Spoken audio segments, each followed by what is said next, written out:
Gog et Magog, une petite recherche dans la Bible peut nous montrer que Magog est une personne. Il est parmi les fils de Japhet, mentionné dans le livre de Genèse, chapitre 10, dans la généalogie des fils de Noé, 10, verset 2, à côté aussi de Tubal et Méchec, qui sont aussi mentionnés dans cette prophétie d'Ézéchiel 38 et 39. Aussi, 1 Chronique, chapitre 1, verset 5, répète la généalogie de Genèse et confirme Magog, Tubal et Méchec comme les enfants de Japhet. En parlant de Gog, ce nom n'apparaît que dans le livre d'Ézéchiel, très intéressant. Et Apocalypse, bien sûr, prend d'Ézéchiel. Et le titre de Gog est Magog. Alors, l'arrière-plan de ce nom-là, on ne connaît pas, parce que ce n'est pas dans la Bible.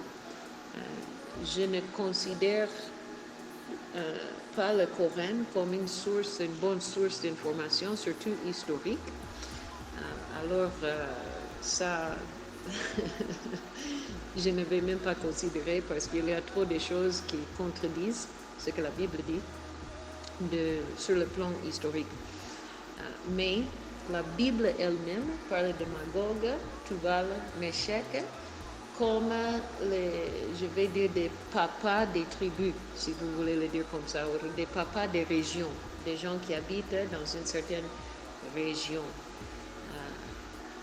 Le choix de ces deux noms en particulier, la Bible n'explique pas le pourquoi. Mais Jean, dans le livre d'Apocalypse, sans doute, il cite la prophétie d'Ézéchiel. Et Gog et Magog représentent seulement toutes ces forces unies, multi-ethniques, multinationales, qui vont venir, comme j'ai bien expliqué, je crois, ce matin, qui vont venir contre Jérusalem et contre Jésus. Désolée, mais c'est toute l'information que la Bible nous donne, et vous me connaissez, je n'aime pas aller au-delà ce que la Bible nous dit, ou ce qui est clair dans l'histoire. Merci, bonne recherche. La paix, la tranquillité, la sécurité. Bonjour mon frère, j'ai bien lu et je vous réfère au cours de sotériologie que moi-même j'ai fait avec ce groupe. On a bien adressé cette question, on a parlé toute une journée sur la prédestination et en quoi consiste cette prédestination, parce que la prédestination n'est pas que Dieu a choisi seulement quelques-uns et les autres sont condamnés en avance. Non, c'est que Dieu a prédestiné tout le monde. Romains chapitre 8 dit que ce qu'il a connu d'avance, il a prédestiné. Mais Dieu a connu qui d'avance? Nous tous. C'est l'idée d'un papa qui a donné un héritage à chacun de ses enfants. Mais un enfant va dire non, papa m'a laissé seulement l'héritage, la cabane au village, la maison du stick et une petite parcelle au village. Moi, je ne veux pas ça.